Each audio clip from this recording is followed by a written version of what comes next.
Hi guys, I'm Veronica Dennis. Welcome to PHOTOSHOOT YouTube channel. In today's video, we are going to learn how to use HSS. But before that, PHOTOSHOOT, can you please come and explain it to us? Yeah, you're crazy. Okay, guys, yeah. Sit right over there. So yeah, we are basically going to learn how to use HSS as Verika said, and HSS simply means high speed sync, which means that you're going to go a little bit beyond the sync speed of your camera to a flash. In most Canon cameras, like what I have over here, the sync speed is normally 1/180th of a second, which we are going to surpass that to somewhere around 500 onwards, 1/500 and onwards like that, so that we can get the best out of the flash that we're using. Normally in a very hot sunny day, you can actually harness the strength of the flash to combat or to overpower the sun when you need it. Sometimes you can use the sun as a backlight, but in our case we are not going to use that because we don't have the sun now. We couldn't start earlier, but for the purpose of this video, we're just going to explain to you, or in this video, we're going to learn how to actually use HSS to the best of your abilities. So the environment that I'm shooting against has a lot of foliage here. All right, so you notice that there are a lot of greens. I'm going to use it, as well as other structures building. I have this fence wall over here as well, which is going to bring out a lot of contrast to my scene. I'm going to change the angles and also articulate my lighting so that I can get the best out of this space. I've noticed that, in my opinion, shooting outdoor gives me a lot of challenges that I'm able to overpower, and I get wonderful results than when I shoot with the studio lighting, because here I'm combating with the sun. I'm trying to conform to what the changes of the sun can be. So yeah, that's exactly what you're going to be doing. But luckily for us, it's an overcast time, weather right now, and it's almost sunset. So let us quickly start with this, and I'm going to explain HSS in detail and my camera settings so that we can get shooting. Let's get right into it. That's cool. This works. 3, 2, 1, hold on. Beautiful. Facial expressions, huh? All right, I think that works. Let's do that pose again. So from a low angle, 3, 2, 1. Good. Okay, with that same pose, turn your face, just your face to me. All right, 3, 2, 1. All right, so my setup over here is the 6D Mark II with the 85mm 1.4, so I can get a lot of isolation of the subject from the background. So as gracefully my model is seated, I'm going to shoot with HSS as the topic of today. And one thing that I always keep in mind anytime I'm shooting in HSS is I have to ensure that my background is well exposed before I add the flash. So no matter what power my flash is going to output, I have to make sure that I'm not getting my background underexposed, or maybe I'm not getting details there. So the first thing I always do is that I turn off my flash, and once my flash is off, I take a few shots, ensuring that my background is well lit. Okay, so with the help of the live view, I am able to see what my background is going to look like. Then, with this wonderful exposure, or this exposure that I think I can work with, I turn on my flash, I turn on the trigger, then I take a shot. So if I take the shot and I notice that my flash power is too strong, there I will change the settings of the flash instead of touching anything on the camera, because whatever I do over here on the camera will affect my background settings and its exposure. Beautiful. Lower your head. Good. 3, 2, 1. Now turn your face to me. Tilt your head this way. Good. Lower your head. Good. 3, 2, 1, ready. To camera left, this way, so you can give me a little bit of your face, all right? Don't tilt your head backward. Yeah, turn it that way. I think the angle is a little bit wrong, else it wouldn't touch your laps. So this works, perfect. You ready? Still from that same direction. 3, 2, 1. Cool.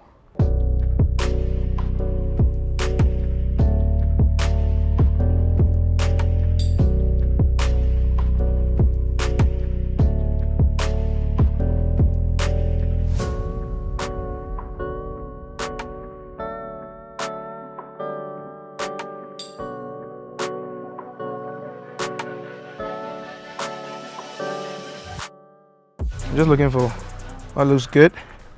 Okay, ready? Chin up a little bit. 3, 2, 1. Alright. 3, 2, 1. Hold it. One of your boots should touch. Okay. Yeah. Not bad. Then get the other foot closer to the wall so it becomes comfortable. Yeah. Beautiful. Alright, cool. Now try and get your neck forward. Face forward. Yeah. Let's see.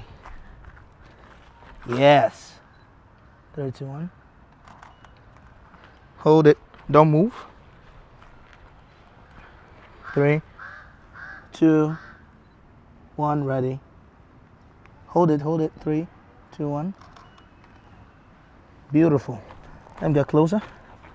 Maybe shoot from here. Get some trees in there. 3, 2, 1. Ready.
Welcome to PHOTOSHOOT YouTube channel.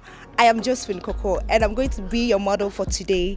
In today's video, we are going to learn how to spice up your photos with interesting foregrounds. Keep in touch. Hi. So guys, welcome back to another video once again. As you heard in the intro, you're going to spice up our photos. What we're going to do today in this photo shoot with interesting foregrounds. I have foliage over here, which is going to comprise of majorly my background, and interestingly I have something here that normally I actually come to this particular location a couple of times, but never had I even thought that I could actually use this particular gate that you see rolling on your screen to actually add some little bit of interest or visual interest to my images, as you can see some pictures rolling by. So basically I'm going to shoot for my light setup. I have the Ambit Full softbox with the Flashpoint Explo 400, which is going to be my key light, my very key light, the only light I'm going to use. It's going to be a one light setup, and I'm going to fill or add some bit of ambience, the natural light that I have.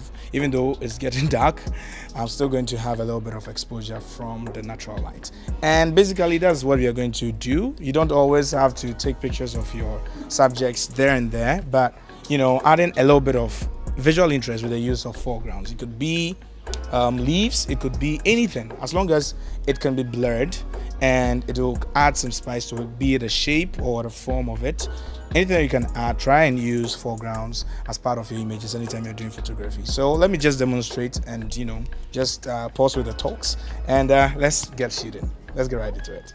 Okay, so this is the interesting foreground I'm going to be using for the most part of the pictures, and also I have foliage over here which can also add a bit of foreground. Because it's close to my subject, it might be much more conspicuous than this, because this is way farther from my point of focus, which is my beautiful model back there in the shot. Okay, so I'm shooting on the 6D the first version, and with the 85mm 1.4, that's going to allow me to blur the background and also the foreground and isolate my subjects a whole lot more, so you can actually pick it out. And with my light setup coming from the camera right, it's going to light up my subjects and make her stand out even more, because I'm going to make my exposure back then, the background, a little bit darker, so that she can be singled out for the best part of this particular shoot. All right, so let's start shooting. So I'll be shooting with HSS, which is going to allow me to go beyond my normal 1/180th of a second sync speed. So let's do something around 200, and let me take a shot first of all. Okay, so this looks very contrasty because my exposure is not actually the best. So what you normally should do is that you have to expose for your background first, then you bring in your flash power to check what's up. All right, so I think my flash is at group C. Yes, and group C is actually 128. Yes, so because I have too much exposure and I've opened up my ISO a little bit, I'm gonna have to send a little bit further from my subject. All right, the subject, that's very good. But if I want to expose my background a little bit more, I'm gonna need to open up my ISO, which is in turn, of course, going to increase the flash power in the images I'm gonna capture. All right, so what I'm doing is I'm adding this as part of the frame. We have green parts and the white parts. The white parts actually show up more because of the hue it has up against the green a little bit more. So you can actually find and peek through these holes and frame your subject. So in my case, I'm going to frame her right in the center of the circle to make it look like a sniper's crosshairs.